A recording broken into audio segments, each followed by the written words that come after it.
was us against the world. What we were attempting to do was pay the nation's top producers better. That put me on the hate list of every other real estate company. The brokers did not like the idea of making the agents the heroes of the organization. We figured that the agent was doing all the work and taking most of the risk, and yet only getting half of the compensation.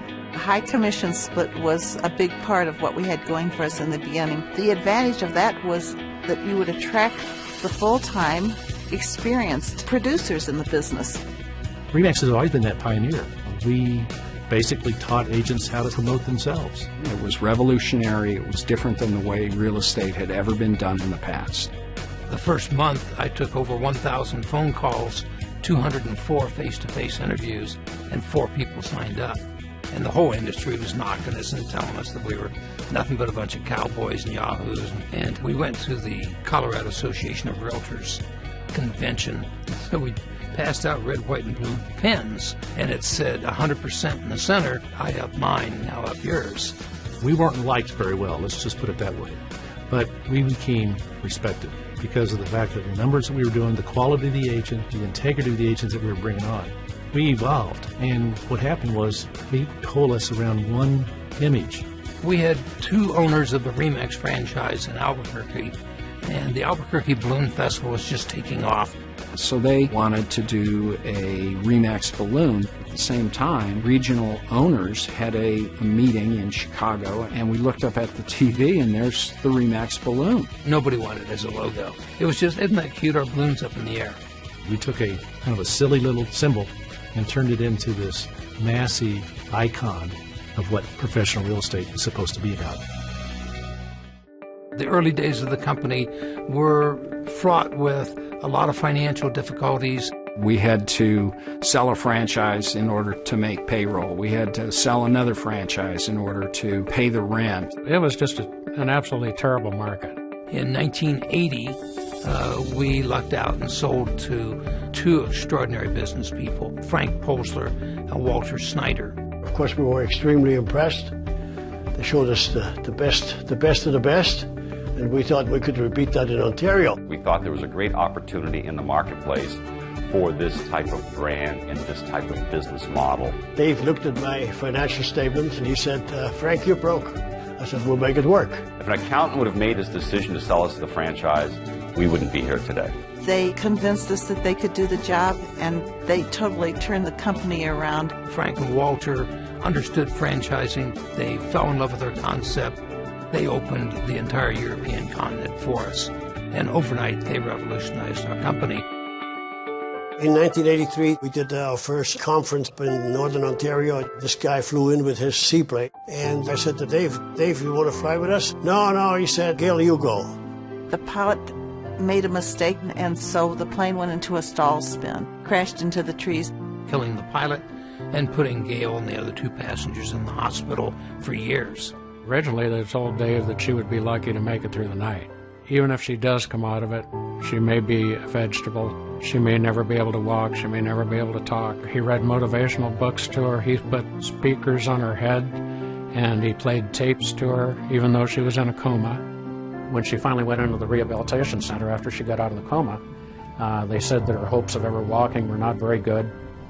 And she looked at the doctor and she said, I will walk out of here.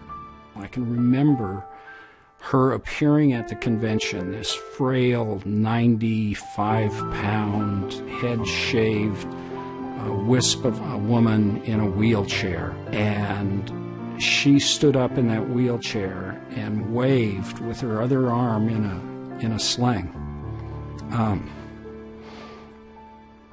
Not a dry eye in the place. She wouldn't let it take her down. And I think that ignited all of us to work even harder and harder.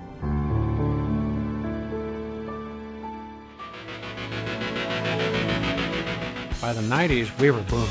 At our 20th anniversary, we'd reached 30,000 agents. And at that point, we really started to become a factor in the country. The agent number meant market share, meant market presence, meant advertising dollars. The premier best agents in the business, the best customer satisfaction, the best brand name awareness, the most market share, the best web presence, all these things are the RE/MAX brand.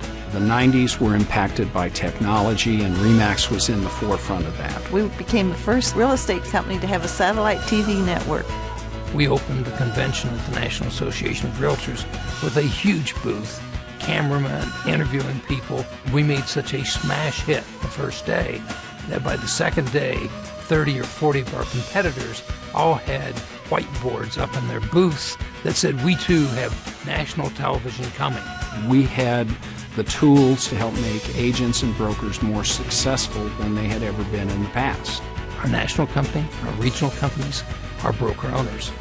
We are all specialists in providing products and services to help top producers become more successful. We are totally devoted to the top producers. By the time 2000 rolled around, RE/MAX was the significant player in the real estate industry in all of North America. We went from country to country and started seeing the immediate success. We were established. We were the go-to company. We had a national presence in the media. It was inevitable we'd become number one. Our numbers went up annually every year. Actually, through the first 4 recessions, we actually grew worldwide. In our 5th recession, which really came about with the housing bubble in the United States, we saw the first net loss of agents in the company's history. RE/MAX reacted very positively. We had the best agents, we had the most experience. Many had been through previous recessions, and they were able to thrive during that recession instead of going out of business like so many of our competitors. RE/MAX survived the difficult markets for the same reason that we prospered in the very good markets. If you have a company that's built with the very best brokers and the very best agents, it's going to prosper. The key quality that RE/MAX agents have is they're very, very entrepreneurial. They're serious about their business. They've got a curiosity. They never stop working on improving the service that they give to the consumer. Quality attracts quality, and we have the highest quality agents in history. To be affiliated with the top real estate professionals in the business, the best agents, the best broker owners and managers, it's been the best years of my life. One day you look up and say, "Woo, wow, look at us." But in reality, it was a passion for the organization. It was an absolute love for the people in RE/MAX. There's no words to explain how much we appreciate the real estate agents and broker owners that work with us. They built this company.